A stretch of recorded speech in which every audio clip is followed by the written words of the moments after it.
তারপরে পায়রা বিদ্যুৎ প্রকল্প, এরকম বড় বড় প্রকল্পগুলোতে শেখ হাসিনা ভারতের নাগরিকদেরকে ঢুকিয়েছে ব্যাপকভাবে।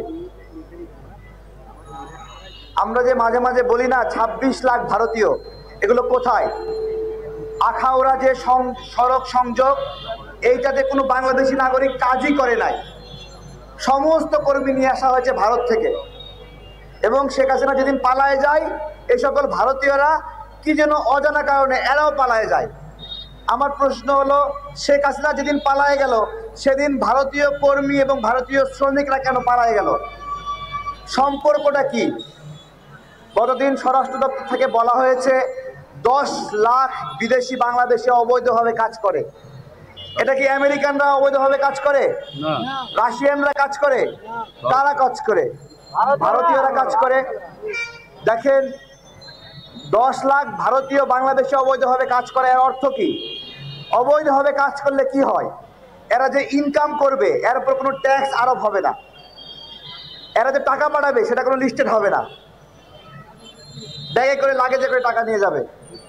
এটা যে বাংলাদেশকে কতটুকু ভিতর থেকে খেয়ে ফেলে তা আমি বোঝাতে পারবো না। ফেনীতে যে 900 একর জায়গা দিয়েছে এবং চট্টগ্রাম বন্দরের এখানে 110 একরের মতো জায়গা দিয়েছে শেখ হাসিনা ভারতকে, এইখানেই শেষ নয়, এখানে অনেক অবৈধ ইন্ডিয়ানরা অবস্থান করছে। তারা বাংলাদেশি পরিচয়ে দ্বিগুণ তিনগুণ দাম দিয়ে জমি কিনছে। আমার কথা হলো যে দ্বিগুণ তিনগুণ দাম দিয়ে জমি কেনার অর্থ কি? কেন ভারতীয়রা দ্বিগুণ দাম দিয়ে এখানে জমি কিনছে? বিমানবন্দরে অনেকগুলো বিমান লুকায় রাখা যেত, এত বড় বিমানবন্দর, বিমানের জন্য বাংকার না কি বলে, এটা ব্রিটিশ পিরিয়ডে হয়েছিল। অদ্ভুত কারণে সেই বিমানবন্দর চলে না, চালু নাই। কেন চালু নাই আমি জিজ্ঞাসা করছি। এবং এই বিমানবন্দর যেন কোনোদিন চালু না হয় সেই জন্য বিমানবন্দরের মাঝখানে একটা কলেজ স্কুল স্থাপন করা হয়েছে। আজীবনের জন্য মৃত ঘোষণা করা হয়েছে বিমানবন্দরকে। আমার প্রশ্ন হলো, তদন্ত করতে হবে এইটাও ভারতের সেই আগ্রাসনের ষড়যন্ত্রের শিকার কিনা। শুধু তাই না, কুমিল্লা বিমানবন্দর, এই বিমানবন্দরের মাঝখানে কুমিল্লা ইপিজেড করা হয়েছে যাতে করে কোনোদিন এই বিমানবন্দর চালু না হয়। এমনইভাবে পরিত্যক্ত ঘোষণা করা হয়েছে লালমনিরহাট বিমানবন্দর। অর্থাৎ যেই বিমানবন্দর ভারতের সীমানার কাছাকাছি সেই বিমানবন্দরগুলো বন্ধ করে দেওয়া হয়েছে। তাহলে এটা দেশ বাংলাদেশ নাকি ভারতের একটা অঙ্গরাজ্য? আমি জিজ্ঞাসা করছি যে ভারতের স্বার্থের কারণে আমার বিমানবন্দরগুলো বন্ধ রাখতে হবে।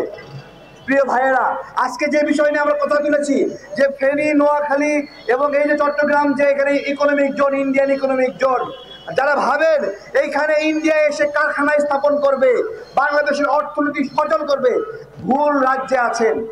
ইন্ডিয়া কখনো এটা করবে না, কখনোই করবে না। বরঞ্চ এই অঞ্চলটাকে তাদের নিয়ন্ত্রণের একটা জায়গা বানিয়ে ফেলেছে। তাদের যে ত্রিপুরা এই অঞ্চলটা রয়েছে, এই অঞ্চলের জন্য তাদের একটা অ্যাক্সেস পয়েন্ট দরকার। শেখ হাসিনা রাস্তা দেওয়ার বদলে পুরা জমি মাঠ সহ সব কিছু দিয়ে দিয়েছে এখানে। আজকে একটা জিজ্ঞাসা করি, রাঙ্গামাটি থেকে শুরু করে সিলেট পর্যন্ত মাত্র 45 কিলোমিটার দূরত্ব। এই 45 কিলোমিটার দূরত্ব দেখেন ইন্ডিয়া আমাদেরকে দেয় নাই যে এদিকে রাস্তায় গেলে 45 কিলোমিটার, যদি ঘুরে যেতে হয় চট্টগ্রাম দিয়ে রাঙ্গামাটি থেকে 400 কিলোমিটার যেতে হয়, 400 কিলোমিটার। আমার কথা হলো, আমি ভারতের কাছে 45 কিলোমিটার পাইলাম না, কিন্তু 400 কিলোমিটার ঘুরে যাচ্ছি, কিন্তু ভারতকে 1500 কিলোমিটার বাঁচানোর জন্য আমি 400 কিলোমিটারের ট্রানজিট দিলাম কেন?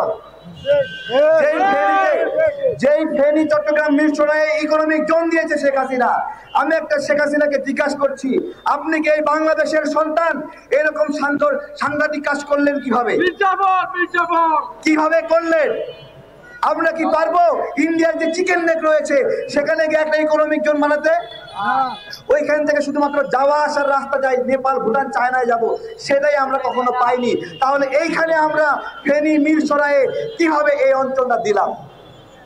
প্রিয় ভাইয়েরা, এভাবে হবে না। আমরা যেটা করছি এটা ক্লাসরুম। আমাদেরকে ওই অর্থনৈতিক অঞ্চলে যেতে হবে, একটা একটা করে ইন্ডিয়ানকে ধরে লাথি মেরে ইন্ডিয়ার সীমান্তে ঢুকাই দিয়ে আসতে হবে।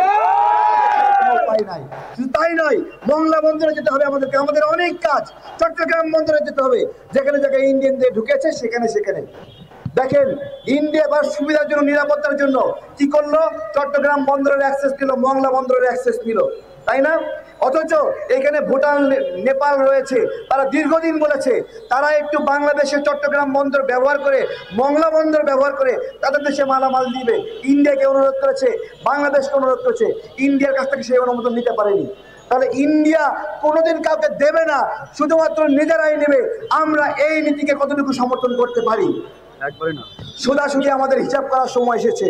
ক্ষমতায় আছে ইউনূস স্যার, গতকালকে ইউরোপীয় ইউনিয়নের সকল দেশের প্রতিনিধিকে নিয়ে বসেছে। এইটা এর আগে শেখ হাসিনা যখন ক্ষমতায় ছিল, ভারত ইউরোপীয় ইউনিয়নের প্রতিনিধিদেরকে নিয়ে বাংলাদেশের বিরুদ্ধে ষড়যন্ত্র করে ভারতে মিটিং করেছিল। ইউনূস স্যারকে ধন্যবাদ জানাই।